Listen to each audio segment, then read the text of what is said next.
Hi, I'm Birdman Mel, and as this week's Backyard Bird Tip, we're going to talk about squirrels, how to beat them.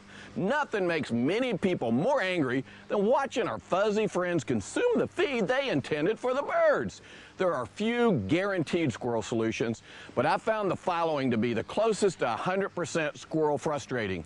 Use a shepherd's hook like this one and position it at least 10 feet away from trees, decks, and other squirrel launching pads. Use a tall hook as squirrels can jump straight up 4 foot high. Use that as a guideline for your minimum height to hang a feeder off of the ground. You'll then want to put a metal baffle around the pole. You can make your own out of stovepipe, or there's some like this one I love that'll snap around any pole. There are also many other ways to protect your feeders. Hanging baffles are one. You can hang a feeder under here and the squirrels can't get to it, but make sure the baffle is at least a third bigger than the feeder that you put under it. Otherwise, yee-haw, it just becomes a slide for the squirrels. There's also a lot of feeders that discourage the squirrels.